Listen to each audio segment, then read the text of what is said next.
remote in the agriculture classroom. This is a topic that as we are moving into a new time and a new place, making sure that we are able to kind of put our best foot forward. And so that's what Brent and I hope to do today for you. As we get started here, just a few kind of helpful hints for you as we even get started is that as we talk, just some reminders here, there is a chat button in the lower hand of your Zoom area there, and a question and answer button. Either of those two places there, that if you have questions as we talk, please put your information in there. We'd love to answer it, your questions, your thoughts, anything that we can help with in there as we go through, and we'll try to answer those all before the end of this presentation.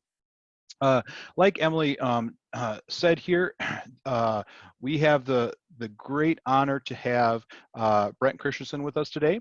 He comes from Chippewa Valley Technical College, and he is the agronomy management instructor there at CVTC, as I like to call it. And we are very thankful to have him because he is in the same place that you are all at the tech college level of having to work in a world that is remote sometimes, in person sometimes, and unsure of what might be sometimes. And so we are very lucky to have him with us today. And we're going to talk through some just different ideas and thoughts that we have to try to help you really in this world. So to get started with, some remote learning strategies that we want to talk about today, and just some ideas starting for the classroom. And these are things that, are pretty basic to start with. Some of these are as easy as you're going to be in this remote world, getting yourself to a place where, what your remote learning area will be, and you kind of your window to your students, your window to the world around you. And so in this case, just kind of some reminders of, where you're at in your video picture. If you have any kind of demo pieces or parts, what are you going to do that, and setting up your classroom in this world, again, kind of getting you to think about your classroom in a different way in this remote learning idea. If you're going to be doing demonstrations, doing different things, making sure that the demonstrators that you're using, or the hands-on learning tools that you're using, is in front of you, it's visible, and maybe able to see from your students. So really, it's kind of getting you to think about what your classroom is this year. And your classroom is going to be much different in the sense of, it is this window in the world that you're seeing me, that you're seeing Brent, that you're using, if it's PowerPoints or different activities, that's the window that you're going to go into. So with that said, we really kind of look at different options, some teaching options that you have. And the first one, again, is that remote lecture. Kind of what I'm doing right now, being able to talk and have your students listen, maybe ask questions in that classroom type setting, and kind of going in that world. But a remote lecture allows you to, really kind of get that same kind of point across for your students. Now, that's a good starting point, but we would always say is, adding things to that, allowing more, and kind of to get more into that, things like lecture and presentation slides, getting into that world there, where now what we're also doing is you're giving them that visual, being able to understand and see that visual. The next one starts to get into activity. Are there activities for you to include with your students? Are there things that they can do? Are there interactions that you can have? What is it that you can create if it's a poll question, if it is a, take 5 minutes and go find this in your house that correlates with what you're doing, or if it's something that you are interacting and being able to say, hey, you have this in your email or in your Blackboard, your Canvas, or whatever your system that you're using is, being able to use that. And then we start getting into that world, and especially in CTE and career and technical education, you have that hands-on component. How can you get that hands-on component with your students and being able to interact with whatever you are doing? But then kind of the final piece there is that research, getting them to actually not only do something, but then dig in deeper. find a correlation and connect with that. So these are just kind of some teaching options that we have for you to be thinking about, focusing on. And I want to just kind of go through real quick as we have talked to a lot of educators, and we have looked in and asked the questions of, how are you doing? And one of the big things is that keeps on coming back is, how do I structure my class time? How do I get kind of in that world? And so we've created at RealityWorks here just kind of a helpful tool, hopefully here, using the word remote, some ideas for you to kind of go back to and kind of remember each week and say, okay, what is it? And kind of keep your true compass as you go through. So what we have here is, remember the big themes, and Brent's going to talk about agronomy and what he's doing and the focus there, but what are the big themes that you're trying to get out? This year is different. It's going to be a different kind of year. And so it might not be where you get to do everything that you wanted to in a normal, or I'm using my air quotes, a typical year. You have to kind of go into that mindset of what are the big things, the big chunks that I want these students to get, and focus on those things that they can walk away with that. The next one here is engage through questions. All right. What are the questions? And actually, perfect timing. We have a question already, and someone asks, are you going to get these resources that we have? And I should have said at the very beginning, yes, everything that you're going to see here today, we are going to send out to you. We have resources, we have worksheets, we have activities that Brent has put together for us. You're going to get all of that for you as well here.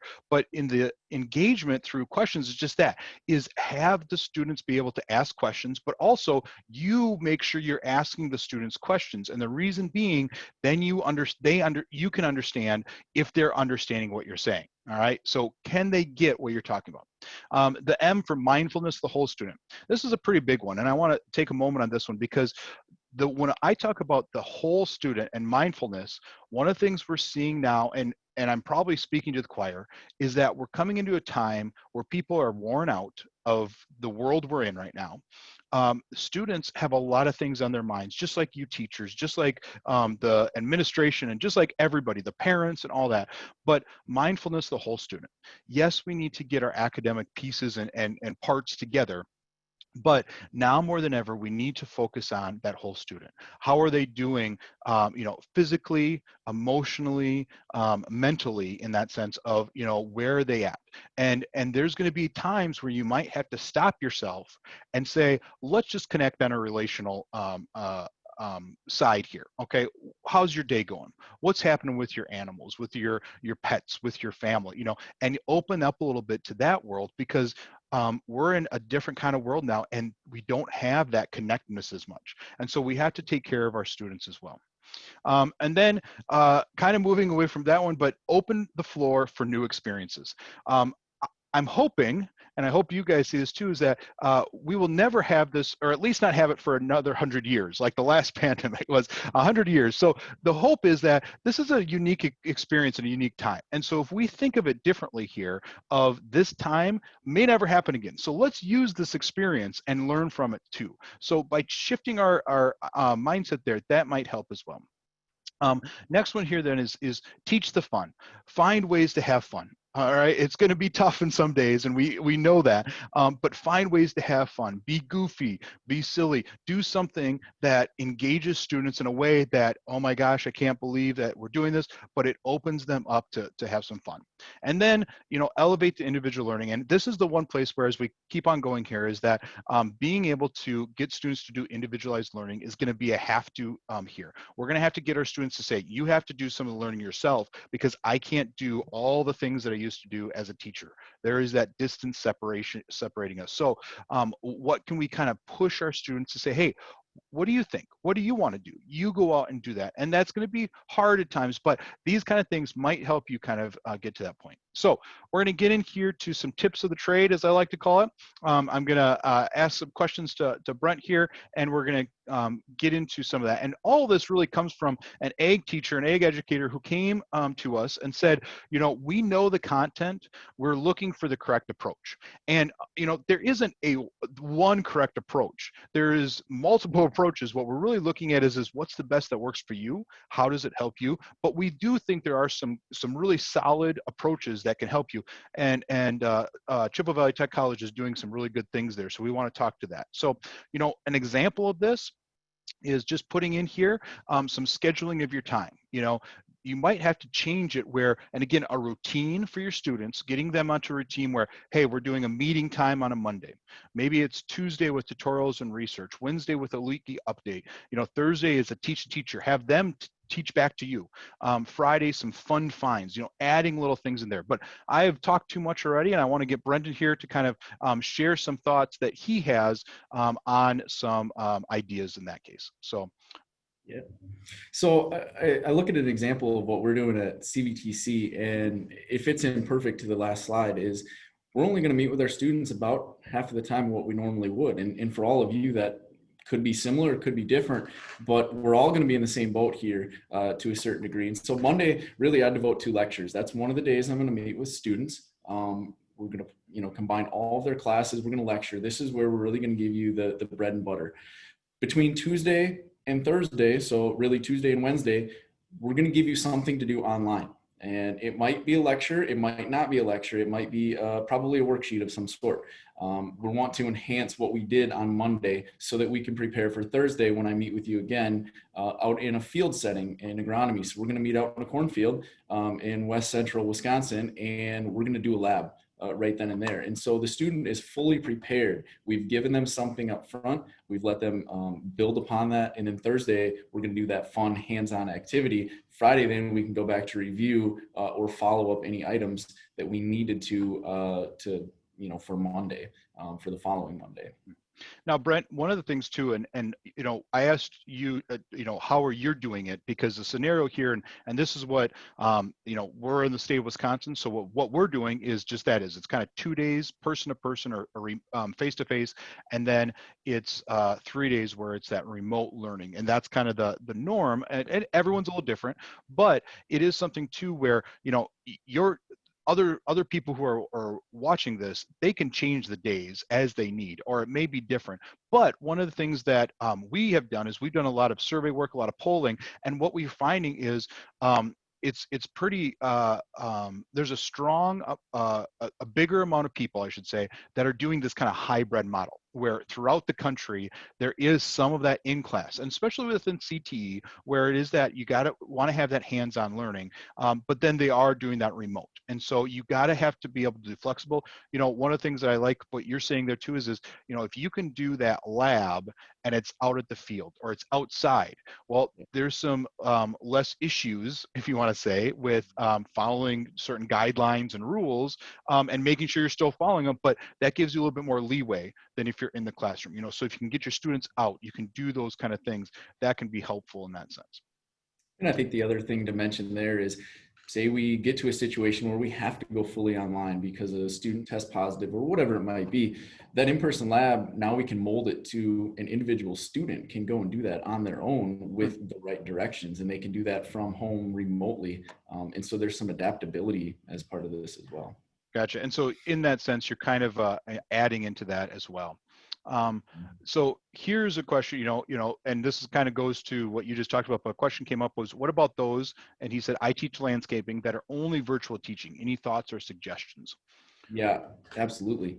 I look at that as an opportunity. So we're facing that in some of our districts here locally as well. And I think what I'm going to sum it up the best way that I can is you can do exactly this. Monday is maybe your synchronous, just like we're doing right now here today. Maybe your other days are here's some supplemental information to go with it. And then Thursday, here's a lab you can go out and do. So for example, landscaping, you can go do this at home, at your neighbor's house, at the local park, somewhere that they can get out and do that. And so it can be a very similar structure in those tips and tricks, those labs. Don't have to be where you're right there with good enough instructions, with good enough, lab parameters, if you will. We can still complete that, and they can still have that hands-on portion. And I kind of like that with landscaping. That's kind of helpful in that sense of, hey, if you can get on and say, hey, I can help somebody else in that world out, I think you can probably find somebody around that you can do it. The other side of that is, and talking and looking in education too, is you may have to open yourself up which is a little scary as teachers, but you might have to open yourself up and let students, I'm going to say, roam a little, in the sense of it might be something where you have to say, okay, here's the situation, or here's the teaching point that we want to get across. Now you need to give it to the student and say, how are you going to accomplish that? And you might have that one student who, yep, oh well, we got, I can do that in the backyard and we can make a great, new landscaping opportunity there. Another student may say, you know what, I got flour and sugar and crackers or in the kitchen, and I'm going to do a diorama or something like that, and it's going to be totally different than what you thought. But you may have to be open to those kind of situations more this year than you ever have before in that sense. um, One of the things I want to jump in there is kind of in that same world is, okay, we're getting into a time where certain parts of the country, weather's going to be an issue. If we get into the winter months, cold is going to be an issue. So what are your thoughts in that world as you're working in that world? Yeah, especially in agriculture specifically, and in my everyday teaching, I have to have something in my back pocket. Weather didn't work out, I have to have something in my back pocket. And especially this year, hey, that didn't work, that went quicker, I need to pull something out. I gave some of the ideas here. So for example, agriculture equipment, used exploration. I literally on a sheet, and I think it's something that I sent to Jamey to have sent over to all of you. But for example, I give them a budget. You have, $475,000, and you can go out and buy equipment. So through that word, what does it cost? And then we can work backwards from there. Scenarios. I use a lot of scenarios, and I have those handy, ready to roll. And you'll get an example of that. Soil sampling plans. So whether it's landscape, whether it's agriculture, whatever area you might be in, really have a couple of scenarios just ready to go. One, you're going to get some creativity out of your students. Two, you're forcing them to think beyond just the black and white that you're going to see from a textbook. They're thinking about real world problems. Some of the other things that I've started to do this year is we maybe can't go do some of the tours. We maybe can't take our students on the trips that we used to. But boy, we have all this technology. We have a phone, we have an iPad, we have a computer, we have these video capabilities. Go and interview a farmer, go and interview a salesperson, go and interview an agronomist, go and interview, someone, and ask them some very detailed questions, because now by you spending a little bit of time, they can help you reach that point. And then our students are still getting that real life, touch point with those individuals. And so I think always have something in your back pocket. These are some of my quick go-tos that I use quite frequently. And you said a great thing there, and it goes back to what we've always talked about. The idea again is big themes, right? We talked about big themes. One of these things here is it may be in your back pocket. You have some of these and you look at, okay, yep, it's not something that we're doing the here and now. It's a big theme thing that we're going to come back and we're going to cover over and over. And it kind of, you talked about soil sampling. You need that in a lot of different areas, not just agronomy, but in a lot of different areas of agriculture. So, that could be a big theme that, yep, anytime that I can always go back and fall back on that for a rainy day, or, who knows what's going to happen. Use a big theme and put kind of those safeguards in that big theme world in that sense. So yeah. And those take a little bit of time to prepare, but we're a couple of weeks ahead of school. That's about it.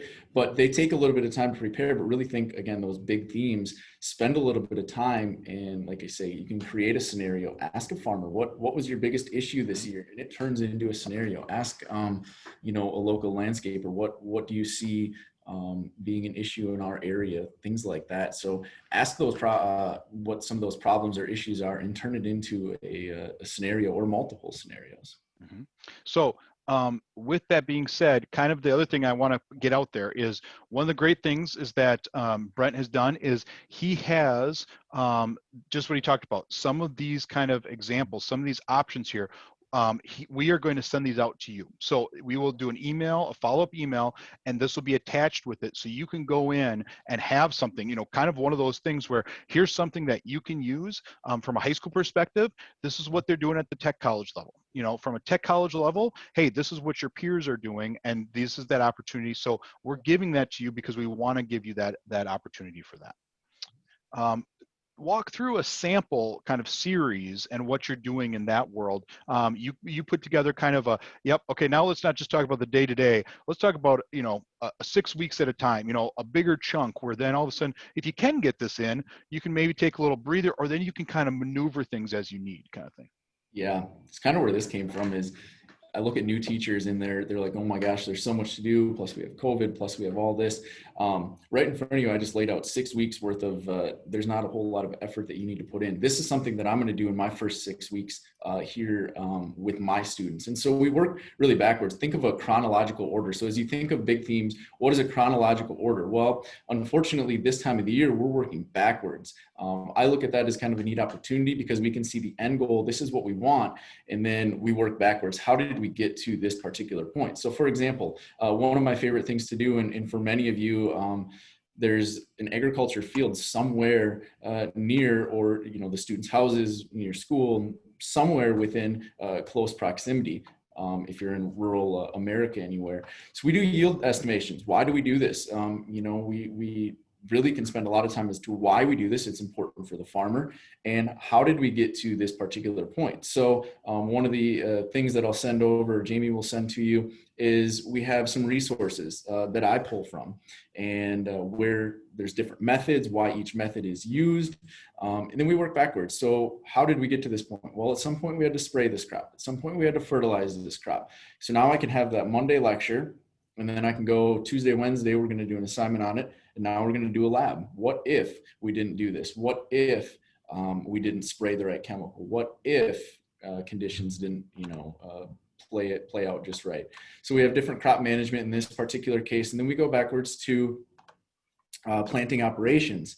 And, how did we get this? And now, as I think of this, in Wisconsin, by week 6, week 7, week 8, it's getting pretty cold. And so I'm going to have to dial back what we do outside, and I'm going to increase probably what we do online. And so as we start talking about planting and preparing, well, there's not a lot we need to see in the field at this point. We've already seen that. So now I can increase my online time, and I can say, well, what if the farmer would have planted on 20-inch rows versus 30-inch rows? And this conversation can turn into that research part that Jamey talked about. And this is what I have my students do, research. Why would a farmer, for example, plant on 20-inch rows versus 30-inch rows? What are the benefits? What are the downfalls? Boom, there's an assignment. Okay, there's some research that you need to do. And so this is 6 weeks. This is really in its simplest form what I will do with one of my classes this fall. And one of the things too is, I think you said a really good point there, is that when you have the time, and especially right now, we got to use it. We got to grab it. So, when you start out, you're going to want to try to do anything that you can. And I'm going to say as that foundation level. So then if we do go more remote, if we do get the bad weather, you can always be prefacing and going back to, remember when we did this? Remember when we did this? So then when you have that, uh-ohs, or who knows what's going to happen, you have that as much foundation as you can. Now, for some, it may not be a whole lot. For others, you might get to that week 6 and be able to do that. But just kind of want you to be thinking and kind of a little bit of urgency of, yep, let's get hit hard early, and that will help later in that sense. Yeah, absolutely. So, all right. So with this as well, you have other documents here, kind of like you were talking about, that we will also be sending out for them to be able to use from an agronomy point here, to be able to see that and be able to kind of use this as a backup, as a, hey, this may be day one for some people, what you need, and in helping your students to be able to have some, and you to have some resources. And again, kind of going back to what we talked about, is all these things that we have for you, the whole purpose is trying to give you, we know the content, how are the ways to actually implement it? And that's kind of what we're going for in that case. So with that being said, we just have a whole bunch of resources. And if you were, RailWorks does a lot of webinars, excuse me, and all of our webinars are on our website. So if you missed one, they're recorded. You can see these afterwards.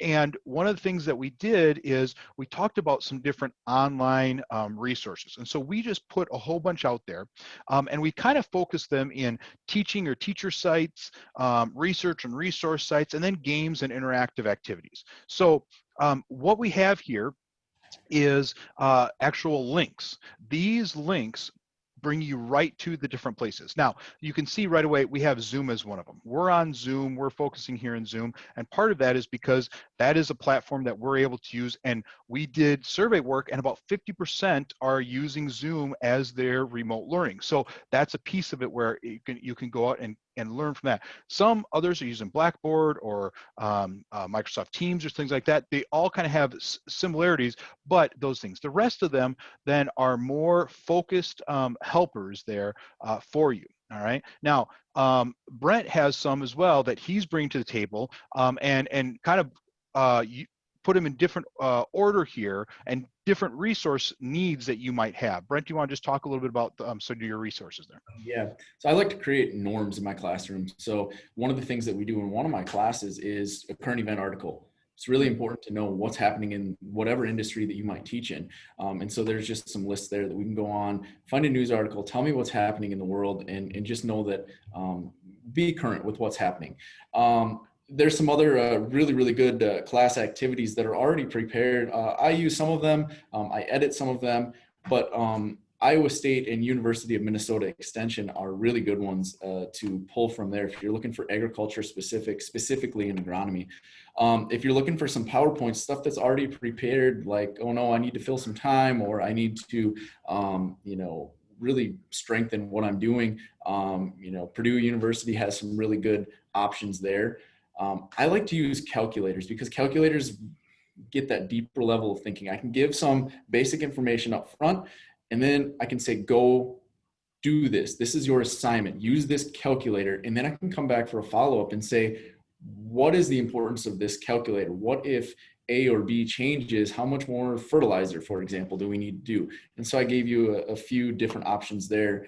And then Jamey hit it on the head earlier. We have to have some fun. We have to keep them engaged in whatever it is that we're doing. I use the example of the rainy day activity. I use it for snow days usually here in Wisconsin. But when there's, the idea of go buy some used equipment, look at Tractor House. The other one that's really fun that I just started exploring last year is agritourism. Agritourism in your state is awesome. What we're doing with old barns, and it's still considered agriculture, but there's this whole new market. I did a unit on that last year, and the students just ate it up because it's fun, it's different, and they're engaged in it. And so there's a site there as well. And that's something, Brent, you bring really to the table to remember too. Some of the things we talk about is the fun activities. And also, you're going to be in a very unique situation where right now that might be a great opportunity. And again, I talk about seasons of life, right?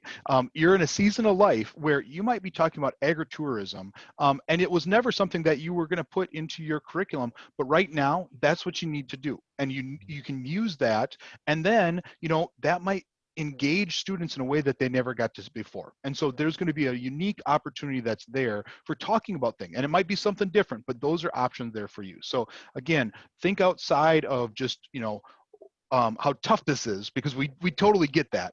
We understand that, but what we can do. There is a question that came up here, and one of the questions for you, Brent, is how do you suggest dealing with safety, testing, demonstrations for tasks and competencies related to the use of tools and equipment and machinery? Like, what do you do in that world as we're in this world? Yeah, great question. So I think it really depends on the piece of equipment and the piece of machinery. Obviously, I'm not going to turn over the keys to a $500,000 combine and have a student take a video of that. I'm going to be there. So I think at all times, we want to make sure that social distancing, all that kind of good stuff, you're following your own protocols that are set forth. What I'm doing in that respect is I'm still able to meet with the students one-on-one to get those done with cleaning and everything else. If it's a piece of equipment that's at home, if it's something that they are doing 100% remotely, videos work great. Most of our students, I shouldn't say most, but a lot of our students will have cell phones, some sort of technology, iPads. They can record themselves doing a task and doing it safely. Obviously, there's some potential issues there, set it up, rest it against something, and then do your performance evaluation using this skill, this tool, whatever it may be. Those are two options that I've used. Beyond that, I'm sure there's a lot of other ways. You know, and one of the things that you mentioned earlier too is this is also maybe that time to get with your implement dealers Mhm. and with your, you know, salespeople who it's like, hey, we want to know about all the different types of tractors. Can you pitch us, if you want to say, or can you do something like that? And it's going to be a different type of world, but try to use those different resources that we have. And actually, that kind of comes to the next thing is just that is what are your local resources that you have? So go ahead and talk just through some of that there, Brent. Yeah, you know, I kind of found this out last spring when we went remote in quite an abrupt manner. Use those that are around you. They're there to help you. And I think in our roles as instructors, it's often hard to ask for help. We don't want to. We want to do it ourselves. We have our way of thinking, and that's okay. But ask those folks for help. Go to a local cooperative. Go to a seed dealer, an agronomist, so on and so forth.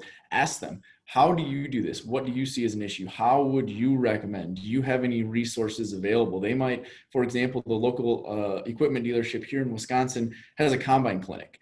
Perfect. I have to teach combines and I may not have that machine, or I may be remote at that time. Okay, I'm going to have the students log on to that. Now they're hearing it from someone who's even more of an expert than myself because they're doing it every single day. So ask those people who are vested in what you do, and they're really there to help you. They probably have resources because they're battling the same things we are, just in a different manner. So that kind of comes to a question is, the question out there is, do you ever create your own videos? Someone actually, you know, videoing you kind of thing, or demonstrating, you know, planting, tilling, those kind of things, or do you just use Yeah, like YouTube videos in that world? no, you know, I did it first. Now in this time, I have the resources necessary. I do a lot of my own. Last Okay. spring, at our college, we're able to farm a couple hundred acres and the students do it.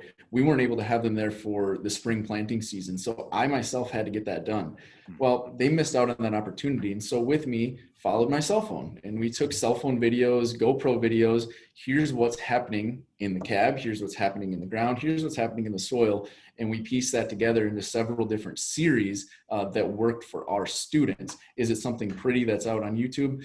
No, not necessarily, but it's something that, again, my cell phone was there with me. So I do make a lot of my own videos. They're corny. The students enjoy that corniness. I think they realize we're human. If you chuckle a little bit, if something doesn't look quite right, you know, they enjoy that we're human, and it keeps them entertained as well. And that goes back to the wholeness of our students. They need that. They need to see that we're in an imperfect world, and we as well as are imperfect, and we're okay with that. And that is something that is honestly a really big thing where I think can lift up people's spirits in this time when just nothing seems to be going right 100%. You know, so that's a great point there. All right. I have a few questions for you that I want to throw out in a poll. And so I'm going to open this poll real quick here and give you some time to answer it. So we're talking about resources. So do you feel like you have enough resources for learning? And then I just want to know, you know, how many are you in this, as we're talking about remote, going to do face-to-face, do some full-time? Take just a few minutes and answer these two questions. And you can see kind of the answers yourself as we go through here. So just take a few minutes. I'll give you about 10 more seconds to answer these questions of where you're at.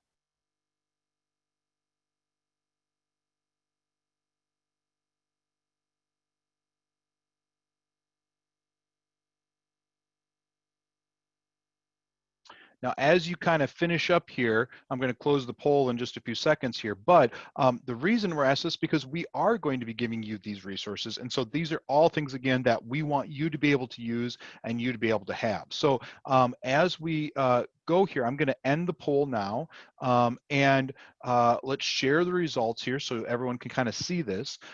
You can see that, you know, do you have enough resources? Again, kind of a split there.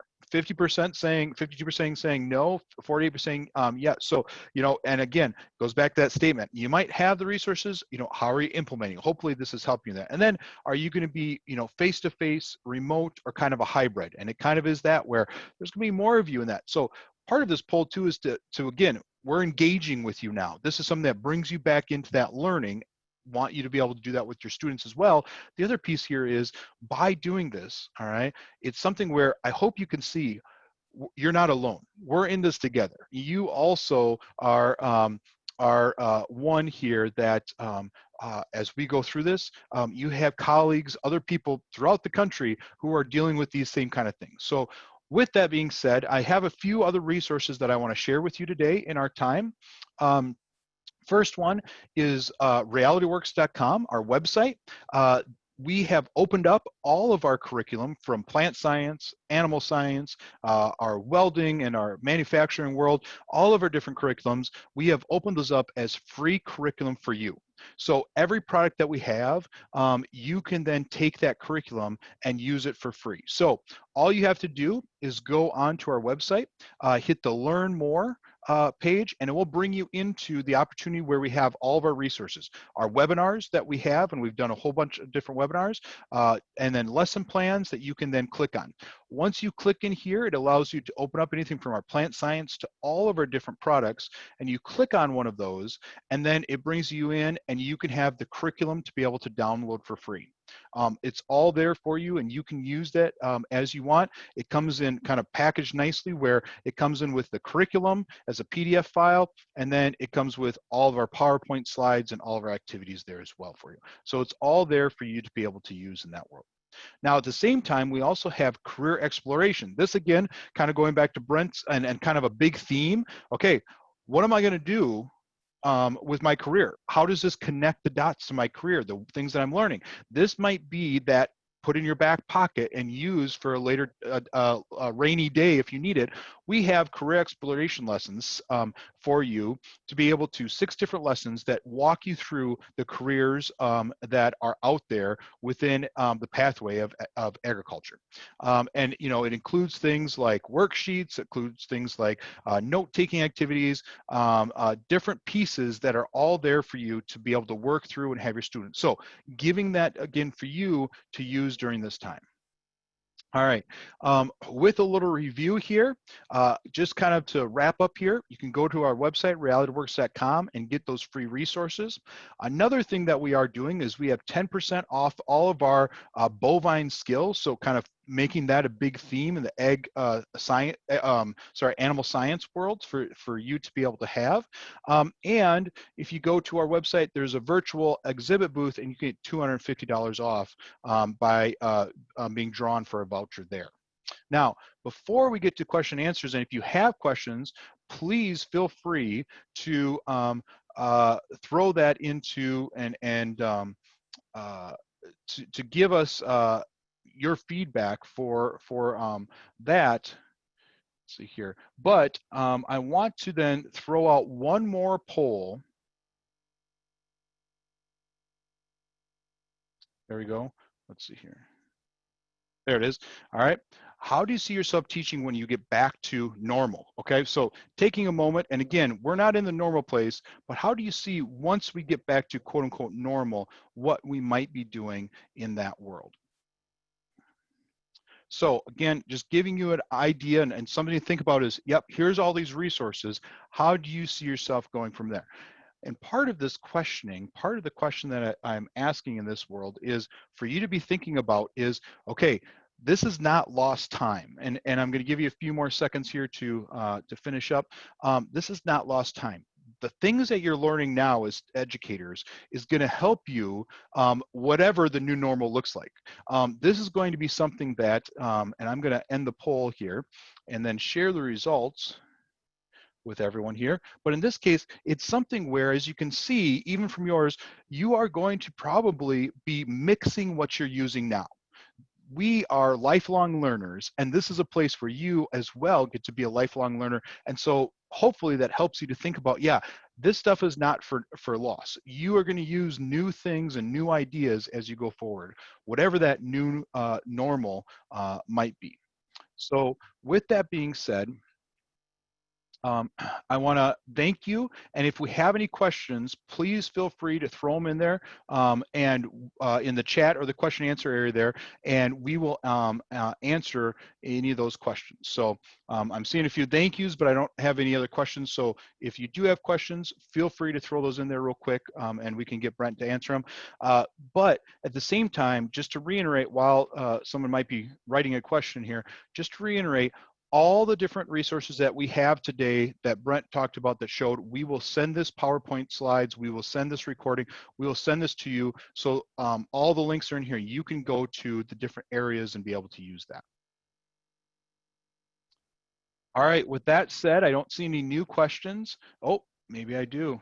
Oh, just a good job, that a boy kind of a thing out there. So we appreciate those as well. But thank you for what you are doing, and you guys are doing great things.